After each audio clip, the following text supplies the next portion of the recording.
So many Airbnb hosts suffer because they can't get the housekeeper to do their job, to not cut corners or to report when there's damages, to show up and actually care about the property. Maybe initially when the reputation was on the line, but how many of you have a housekeeper that cuts corners? And allow me to be a little spicy honest to change your business. There's a huge school of thought difference between the big companies like Amazon that employ 40,000 people effectively at scale, where everybody does their jobs for the most part, and the struggling mom and pop Airbnb host that can't get a VA or a housekeeper, one person to do their job.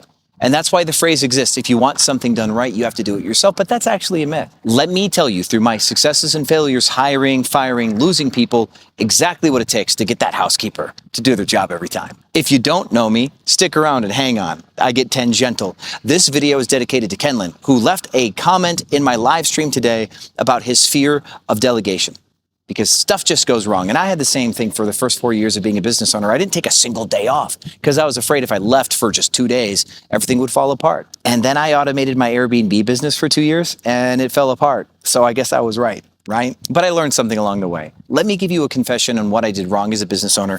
And let's talk about employee engagement, disengagement, the mirage of ownership, we'll call it, and the need for accountability feedback in leadership. Some of you are going to hate that, by the way, but please, just give me a chance. Give me a chance. I will change your business by the end of this video. I promise you. I've built 6 businesses. 4 of them have done over 7 figures. 1 of them was in the newspaper industry, and I survived that junk. So please, just trust me, bro, for just a few minutes. Let's talk about engagement. Employee engagement versus disengagement. This is probably the big one that we can hear about the most YouTube friendly kind of thing. And a lot of consultants get really woo-woo about company culture over this. When I took 2 years off of my company, I stopped doing meetings with my leadership team. They stopped doing meetings with their management team. Management stopped doing performance reviews with the people at the bottom. There's just no checks all the way down. And that absenteeism from the boss being gone made everybody at the bottom feel like the company just didn't care. And when people feel like the company doesn't care, that's when they start cutting corners. Now, this can look a few different ways. Yeah, the boss not checking in, sure. Just like some absentee corporate guy, he just wants his check. But 2, poorly managed companies won't supply their people with the stuff that they need, like cleaning supplies. Like I give my housekeepers like tools even, Allen wrenches and screwdrivers so they can tighten some things down so we don't have to call maintenance to do the chairs or the toilet seats. 3rd, you can have a company that talks to the employees and gives them all the tools that they need. But then it's just like that movie where the guy's like, I need the TPS reports on my desk by Monday, thanks. You could hate every minute that you talk to your boss. And I had a coaching session once with a guy who was having a problem with housekeeping quality. 120 doors. And he's starting to fall apart because of cleaning reviews, bad cleaning. And I asked him something that I would like to ask you. When was the last time you spoke on the phone with your housekeeper for 5 minutes or longer that wasn't related to their job? How was your weekend? How was kids' school? Are your kids in any sports? Or are they in theater? What games did you watch this weekend? Do you play any video games? Do you like any anime? What's your world like? This kind of talk where you get to know people for 5 minutes makes them feel more connected to you. And his response is like, yeah, I spent more than 5 minutes on the phone, like talking through how something needed to get done. I'm like, no, back out. You just did not hear me. You're so caught up with what the housekeeper has to do. You failed to see your housekeepers as people. He couldn't even comprehend that. It was crazy. So I'd like you to think about whether or not you see your housekeepers as humans and whether or not you treat them as humans. And based on how nerdy you are, scale of 1 to 10, number 10, book for you, leadership and self-deception.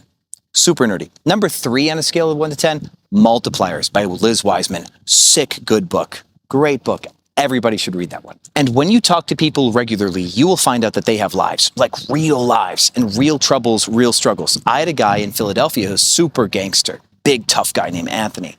They called him Sturdy Ant. Ant for short, right? Big dude, face tattoos. One of the nicest guys, hardest workers I ever met, but man, he was stressed. He had 3 kids, baby mama didn't like him, just wanted child support.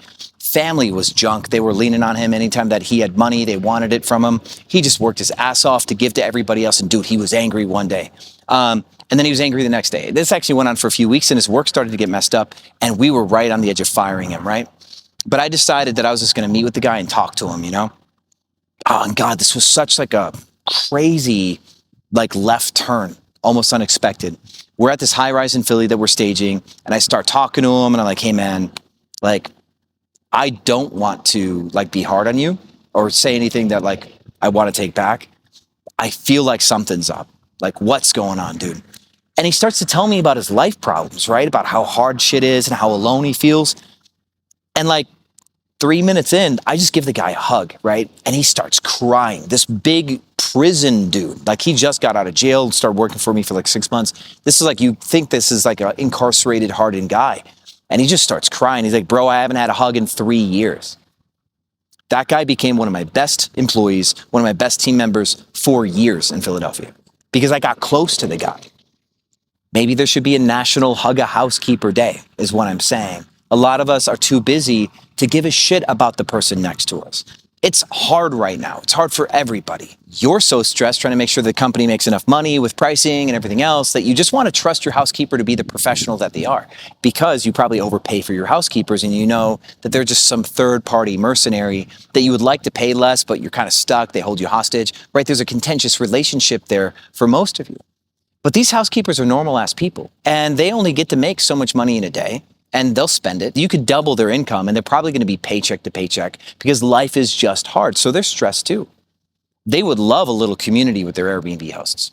They would love a little bit of love with their Airbnb hosts. And that would go a long way with them. You get a higher quality out of them. They'll start reporting things to you that they normally wouldn't report. They'll do you the little favors, right, to help you run your business where they wouldn't otherwise. They just want to charge you out the ass for everything. And you guys know what I'm talking about. Something needs a tweak and they want to charge you an extra $20. So yes, this works for employees and for vendors. And if you want to get really big and have hundreds of properties, the next one is going to be an important one for you, which is this mirage of ownership.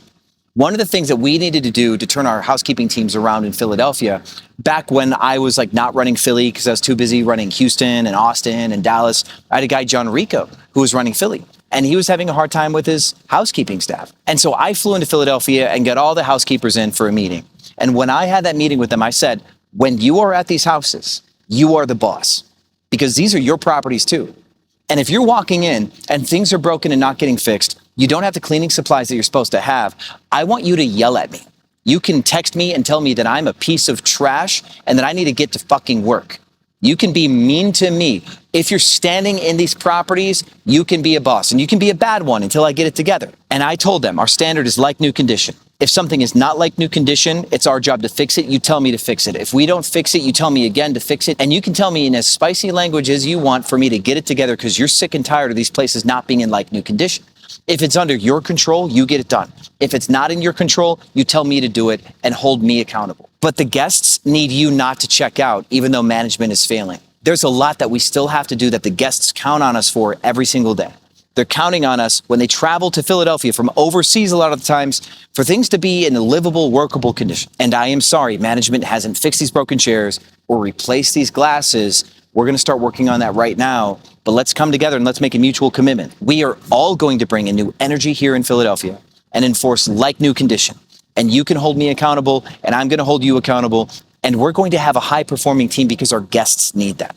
This is about the guests. They deserve better than what we've been giving. This was a little fun. It took people back. They weren't expecting us to take this kind of approach. But the amount of buy-in that we got from these housekeepers that decided that they were powerful enough to affect the future of the company, to hold the company in line, they felt like their position mattered. They weren't just clocking in and clocking out and wiping things down. They had an influence on the company. They had some form of shared ownership in the properties. And that mirage of ownership is what got them to perform at the high level that we needed them to perform. And woven in here, that apology that I gave for us not fixing the stuff, for not topping off the broken glasses, this segues into that final accountability-driven leadership that we need to embody as business owners. We need to take accountability first when something is wrong. If the business isn't running right, instead of just blaming guests or blaming housekeepers for things not being right, we should first come to them and say, we would like the business to operate a certain way. We would like the guest experience to be a certain way. And we understand that it's not that way right now. From your perspective, what is it that we can do better to make sure that your guest experience or that your housekeeping position is successful? When guests or housekeepers tell you what you're doing wrong, take those notes and go fix those things. Guests are not our employee, but it's an effective way to get feedback in the company. But with our employees, our housekeepers, you fix the things that they told you to fix. Then, when things are still not going the way that they should go because it is the housekeeper's fault, you say, I really want this housekeeping position to go a certain way. I want us to succeed by these metrics. You asked me to fix some things to make that possible, and we fixed those things. Now I need you to fix these things because I see you not doing these things in return, and that's what's holding us back now. But we first have to clean our own hands of blame and bring things up to standard by the housekeeper's position, so that way when we tell them to get their stuff together, they don't just come back and tell us that we're the problem. We need to be the one who leads first into fixing the things that they think is wrong with us. And that's taking accountability first, so that way you can ask your housekeepers or anybody else to take accountability in turn. We have to lead by example. We lead, they will follow. If you didn't catch today's live stream about automating a business, there's 4 layers to automation. We just covered layer number 3, delegation. How to get people to buy into the work that you need them to do. There is more conversation about delegation depending on the tasks, like how to delegate a housekeeper versus a VA versus a revenue manager versus a handyman or whatever. But for now, I hope this gives you a step in the right direction. And I'm going to leave today's live stream at the end of this video so you can hear about the 4 layers of automation so you can make passive income out of Airbnb too. My name is Sean Rakijic. I'm the info dumping nerd that loves to teach Airbnb. Today is maybe day 25 or 26 of my 30-day long-form video challenge, posting a video every day on YouTube. And by the time you see this, it'll be day 2 of me taking 4 months off of Airbnb.